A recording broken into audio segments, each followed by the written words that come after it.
It's a little bit rough out there, not just because it's 1925 and not just because of what's going on in the world and politically and all that, but it's hard to be a human being. And I'm going to tell you how I keep going, partly how I keep going. So I'm going to tell you a story about the early days of Abraham, Esther Hicks, and Jerry Hicks. So I started going to their workshops, I think in 1990, which is almost 40 years ago. And I think I was so broke at the time. I called up the office in California and said, can I get a free ticket if I help out? And they always let me. And so I would go like an hour and a half or 2 hours early and help them with people in line, and always got a seat in the front row. I never got called on, so I never got to ask a question. But, as she said, in those workshops, your questions get answered by other people because of the vibration in the room. There's a sort of, group mentality that you get what you need.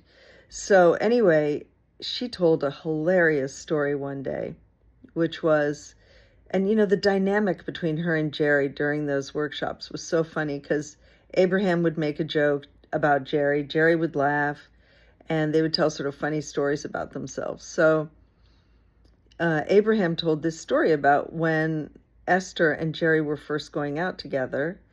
When she met him, he was very, very poor, and he survived by buying, I'm going to get some of this story, the details probably wrong, but the gist is right.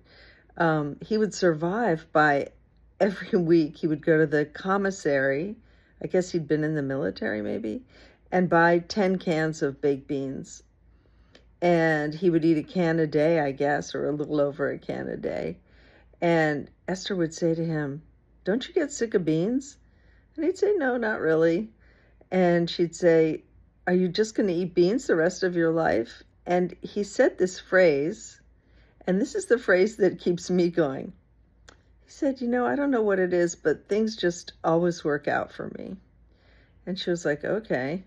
And then she told another story about how one day they were driving along in the desert and his car broke down, and he was unable to, of course, pay to get it fixed or to call anybody to come get him. He couldn't afford a tow truck.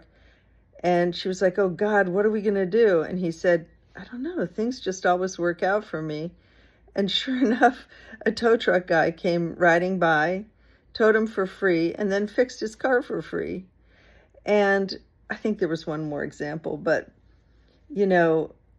it's very hard, as Eckhart Tolle talks about this, when you have, of course, a pain body and things are difficult. I mean, I certainly have had my share of really very challenging times. And one of the hardest things in the world is to do what Abraham calls pivot, which is when you're in a negative mindset, you kind of want to stay there. That's what Eckhart Tolle talks about, is the pain body wanting more pain.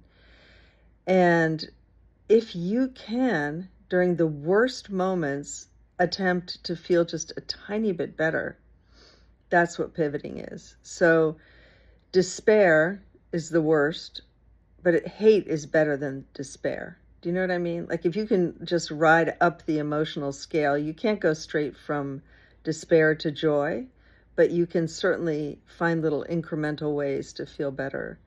My go-to is music. If I'm feeling really down, I have a few songs that always, always, always get me going. But my favorite is to just say, I don't know what it is, but things just work out for me. So thank you, Abraham. Thank you, Jerry. And I hope you'll start this wonderful movement of believing and saying to yourself, I don't know what it is. Things just always work out for me. Have a good day, everybody.